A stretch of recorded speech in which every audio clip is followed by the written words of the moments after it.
Good morning friends, GST platform के YouTube channel में आप सभी का स्वागत है।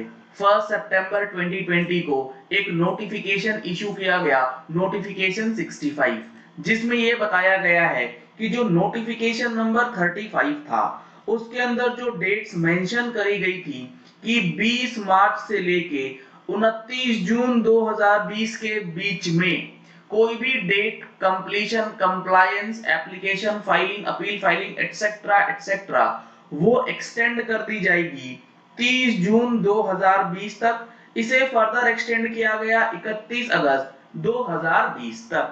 अब 1 सितंबर को जो नोटिफिकेशन नंबर 65 आया है वो ये कहता है कि 20 मार्च से लेके 29 नवंबर के बीच में जो भी काम करने हैं वो 30 नवंबर तक एक्सटेंड कर दिए जाएंगे। तो क्या सारी ड्यू डेट्स 30 नवंबर 2020 तक एक्सटेंड हो गई हैं? क्योंकि काफी लोग सोशल मीडिया में ये मैसेजेस कर रहे हैं कि जीएसटी की ड्यू डेट्स 30 नवंबर 2020 कर दी गई है, जबकि ऐसा नहीं है। मैं आपको नोटिफिकेशन 35 की वर्डिंग्स और नोटिफिकेशन 65 की वर्डिंग्स दिखाऊंगा तो आपको चीजें और अच्छी तरीके से क्लियर हो जाएंगी। नोटिफिकेशन 65 जो आया है उसमें क्या बातें बताई गई हैं वो समझने से पहले आपके लिए एक जरूरी इंफॉर्मेशन ये है कि 6 सितंबर 2020 यानी कि कमिंग संडे को जो हमारा जीएसटीआर 9 और 9C के ऊपर ऑनलाइन ट्रेनिंग सेशन ऑर्गेनाइज किया गया है, जिसमें 18-19 से रिलेटेड फाइलिंग टिप्स आपको दी जाएंगी। अगर आपने अभी तक रजिस्ट्रेशन नहीं कराया है तो इस नंबर पे कॉल करके आप रजिस्ट्रेशन करा सकते हैं। ये मैंने ओपन करा है नोटिफिकेशन नंबर 35/2020। इसके अंदर जो एक्सटेंशन दिया गया था, जो रिलैक्सेशन दिया गया था, वो रिलैक्सेशन दिया गया था जो powers section 168 A of CGST act के अंदर दी गई है उसको यूज करते हुए इसमें इन्होंने बोला था पहले क्लॉज में कि जहां पर टाइम लिमिट फॉर कंप्लीशन और compliance of any action by any authority और बाय एनी पर्सन जो कि स्पेसिफाइड है और नोटिफाइड है अंडर द सेड एक्ट। अभी वर्डिंग्स लिखी गई थी नोटिफिकेशन 35 में सेड एक्ट, यानी कि एक्ट के अंदर कोई भी प्रोविजन हो हर किसी में जो फॉल कर रहा है, यानी कि जिस प्रोविजन में, मैं आपको एग्जांपल देता हूं, अगर कोई एक सेक्शन है जिसमें ड्यू डेट मेंशन करी गई है और वो मेंशन करी गई है जो कि है 20 मार्च से लेके 29 जून 2020 के बीच, तो वो जो है एक्सटेंड हो जाएगी। इस 29 जून को बढ़ा करके 30 अगस्त और 31 अगस्त जो है वो किया गया था। नोटिफिकेशन 52 या 55 था, वो मेरे को ध्यान अभी नहीं है।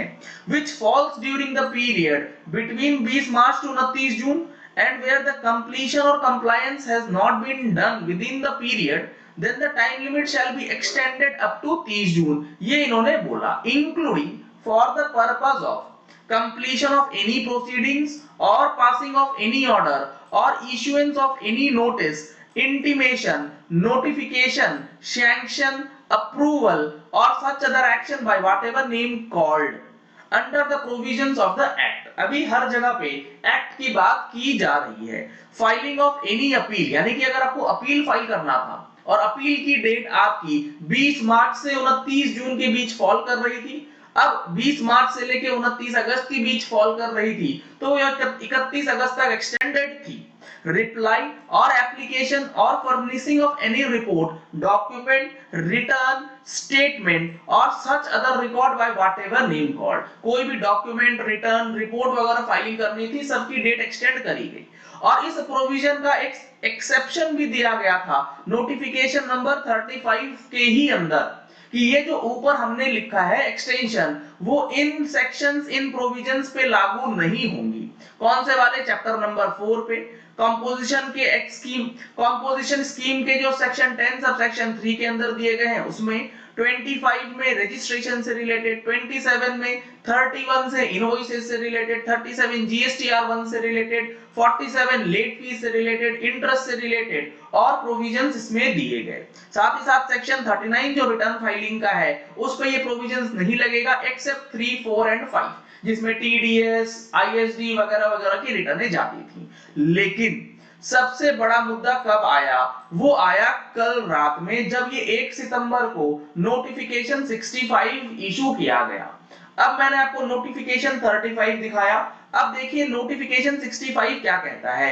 ये कहता है कि section 168 A of the CGST act 2017 के अंदर जो पावर्स दी गई है, उस पावर्स को यूज करते हुए गवर्नमेंट जो है the following further amendment in notification 35, उस 35 के अंदर अब ये अमेंडमेंट किया गया। अमेंडमेंट क्या है?